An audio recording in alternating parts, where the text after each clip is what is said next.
Hi there, this is a video showing you how I made this fire bellows. It's the first one I've ever made, and more importantly it's going to have some troubleshooting tips at the end if you fancy trying one.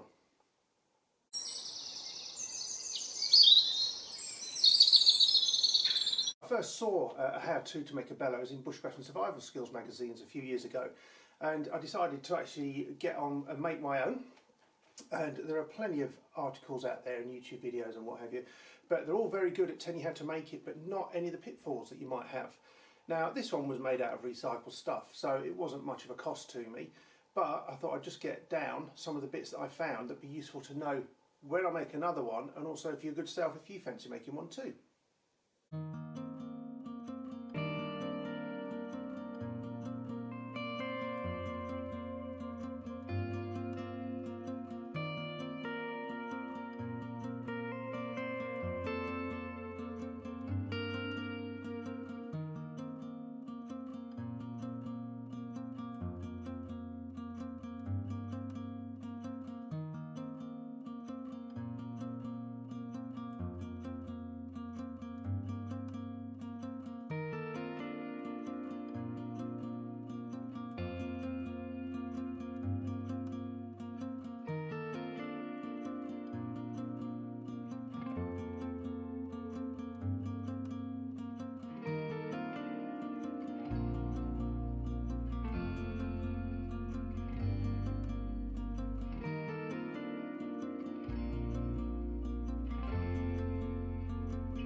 Now that was the how-to for the bellows, and now for a little bit on the old troubleshooting. I mean, at the end of the day, my bellows that I've made, it works. But there are some refinements that, if I'd known before, I would have obviously implemented. The first one is the size. When I make another one, I'll make a bigger one than this, but this is just spare wood I had off Christmas tree pallet actually, and the leather's off a sofa. So, you know, it didn't really cost me a lot. The only additional cost I've had on this is buying some of the longer upholstery pins to put in. Now, I reckon you could probably manage with drawing pins if you wanted, but I would certainly suggest as well that you actually glue the leather to the wood as well to get a better seal. One of the biggest problems I had was actually fixing the leather to the wood and making it airtight. Now, the bottom one was quite easy because I just cut the edge straight, put it on, and then on the hinge bit here, I just put two slits either side of the wood as the instructions suggest, and folded the end over and just tacked that. So that was fine.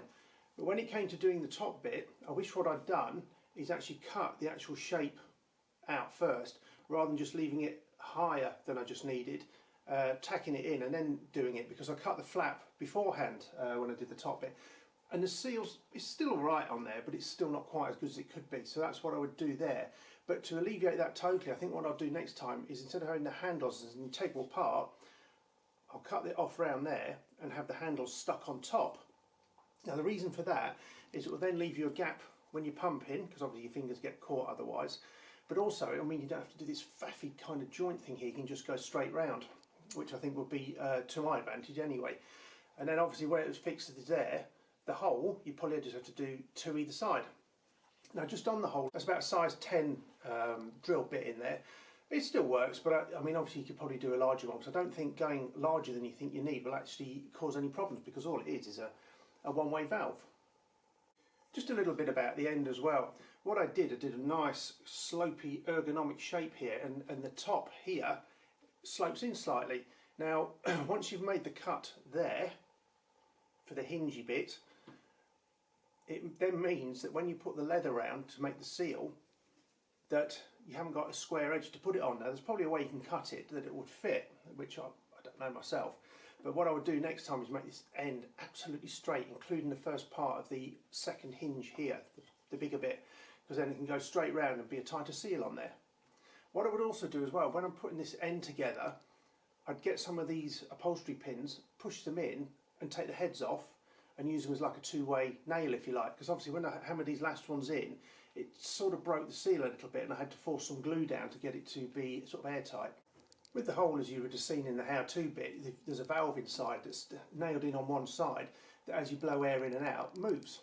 What I would do with that is just check that when you've got it in place, that you get something like I did, a straw or whatever, and blow, because I found another piece of leather that was just almost the right size, and I found it was just a little bit too thick, so when I blew it wasn't really that responsive, it was a bit stiff. And obviously in the end I cut a bit of this off and that was really floppy, and obviously as it pulled there it made it airtight. So if you do make one, best of luck and hope those notes help you. Let me pick on this feather again.